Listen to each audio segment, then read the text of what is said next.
So I'm a bibliophile. That means I've read a lot of books in my time and always been fascinated with the stars and with philosophy and how governments hired astronomers and scientists, and they were very interested in uh, how the planets worked and how uh, the stars worked. And that goes back to Mesoamerican times here. It goes back to the ancient Egyptians and Sumerians and Babylonians and the Romans and the Greeks and the whole nine yards, and into Europe too. Kepler published De Stella Nova in Piti Serpentari. That was in 1606, which I think was the same year that Guy Fawkes was hung, um, and that he postulated there were four models of the universe. And so he had the Aristotle and Ptolemaic origins. Ptolemaic, of course, is what we've talked about before. Ptolemy was a general of Alexander the Great's, and after Alexander got killed or died of fever, we don't know, he took over and he basically ruled Egypt.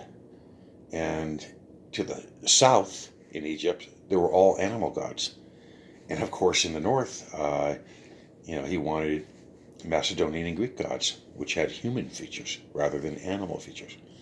So there was an idea in the past where there was a finite sphere of fixed stars in motion that enclosed a visible universe. You couldn't pierce the veil. And, then you take a look at Tycho Brahe. He had the same feeling, and, Rosalind too. And then you had what Kepler called a renewed heliocentric worldview, which took its ideas from a much more ancient knowledge. And you had to look at Kepler's inspiration, Copernicus, and you have to read certain parts of De Revolutionibus, which is a work by Copernicus, pretty interesting work. And then you got to go into other writers, late 16th century, early 17th century. Ursus did a very interesting heliocentric world system. In 1588, he published a book called Fundamentum Astromecum. And then a man came along in 1600, William Gilbert de Magneti, which was published in London in 1600.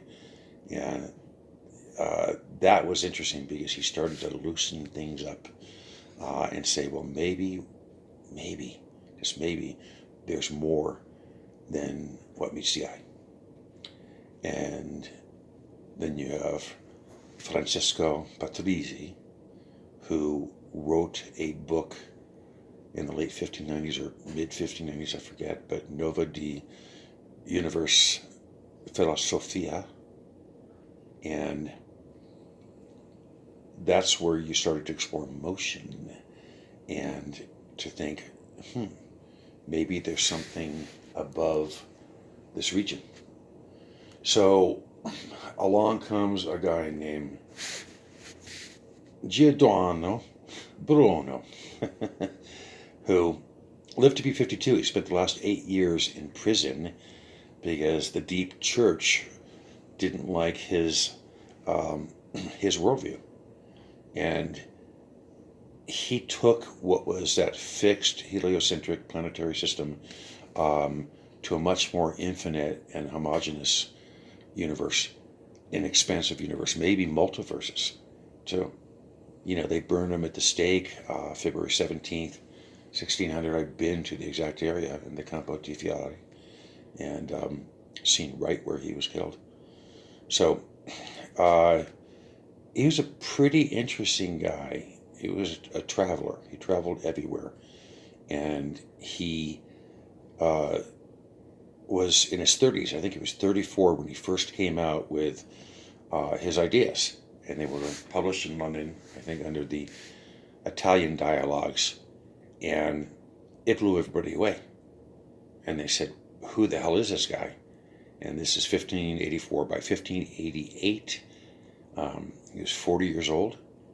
And he came out with Versos Mathematicos, which was just mind-blowing.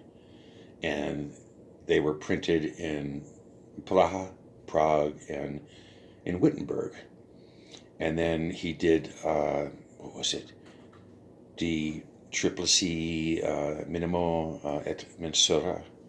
And they were Frankfurt based, and they were 1591. So I used to go to these antique book shows, and I buy these books. And it was just amazing to see how he thought. He talked about Synodi ex Mundus, which is infinite planet systems that would coexist at once. So the church had to kill him. We'll get more into the infinite later. We'll start to talk about Johannes Kepler. Pretty amazing stuff. Thanks.